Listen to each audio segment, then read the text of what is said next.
Welcome back. Holocaust Remembrance Day, it is observed in many ways. For some, it's a day best suited for prayer, as we saw in our last segment. But for others, this a day for learning. Learning through the haunting pictures, mementos, and videos, all on display at a special museum. That all while, of course, hearing the stories of survivors from the survivors themselves. Among them today, our own Andrew Whitman, who rejoins us. Well, Rich, the Museum of Jewish Heritage in Manhattan's Battery Park overlooks the Statue of Liberty and Ellis Island, symbols of safety and freedom for Jews who survived the Holocaust to America. Today, though, was a day for looking back. Among the Holocaust survivors we met there telling students their stories today was Miss Ray Kaner, who as a child saw the range of Nazi brutality, from the ghettos where Jews were forced to live, to life in concentration and labor camps, and finally liberation. Her story begins in her hometown of Lodz, Poland, and the Jewish ghetto created after the Nazis invaded. The German army arrived. They were greeted with a bread, salt, and a swastika. Not one single shot. My father didn't believe that German people could do such a things what they did after, because we didn't know what's going to happen. He believed in them.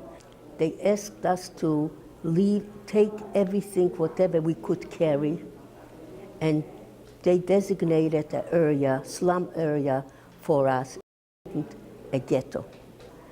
And it was too small, too primitive, and people didn't have facilities, and everybody was crowded. It was the Lodz ghetto built in the town where she grew up. Ray Kaner has told this story for decades. Today, she told it again, this time to the hundreds of school kids who came to the museum to listen. There was hunger. And because of the no hygiene, no hot water, a lot of people got sick. My father had dysentery. It was a terrible epidemic of dysentery. And there were no doctors. This was a time that we had a home arrest. Whoever left the apartment, the place was shot. Nobody could come in, nobody got out. Soldiers were watching us all over, all with barbed wire.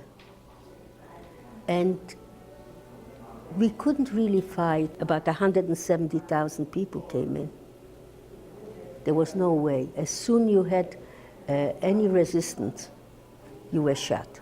The lessons for the students went beyond these horror stories. From the 10 survivors to the museum's collections, including the stars Jews were forced to wear in country after country, to the uniforms they wore in concentration camps, to the photos of the dead. Photo after photo after photo after photo, a collection too large to fully comprehend. And again, the stories. Miss Kaner now talking about her time at one of the most notorious concentration camps, Auschwitz. Right away, as we stepped down, they started the beatings. And they took away the suitcases. And they say, you don't need it. I look at the left side. I see crazy people. No hair women, blankets on their heads, barefoot. Who are these people?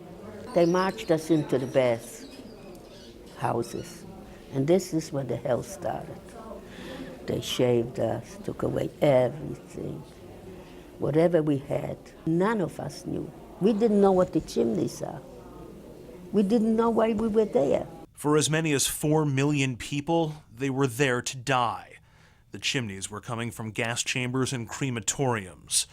The museum's pictures adding to the gory details, the subhuman conditions inside living quarters while they served as slave labor, the emaciated images of Jews at the camp, some of whom would later starve to death, and the bodies in numbers that still boggle the mind. And Miss Kaner's stories continue now at a German labor camp. There was a very terrible Lagerfeuer, which in charge of this camp. He was so bad. Well, after the war, luckily, they caught him and he was hanged. That's how bad he was. He stepped on us in rage. He knocked out the girl's teeth. She had this infant in her arms. And Bebov came and took this infant and crushed it against the wall, she said, and threw it in the garbage. The people who were dead were better off. The stories for Miss Kaner and the others are painful to tell, but necessary, they say. Necessary so that the world never forgets the horrors. One of the things I always hoped that the Holocaust would eliminate this kind of cruelty of humans to other people. And for the students who came by the hundreds from public, private, and Hebrew schools to hear those stories, they pledged to carry those stories to even more generations. Atrocities could happen like this. It scares me. And it shows me that me and everybody else in this world has a responsibility to take what we learned here today and to use it and to make sure that not just Jews, but every people is always protected and no one race or person is ever singled out. Ray Kaner came to the United States in 1946 and has been telling these stories ever since.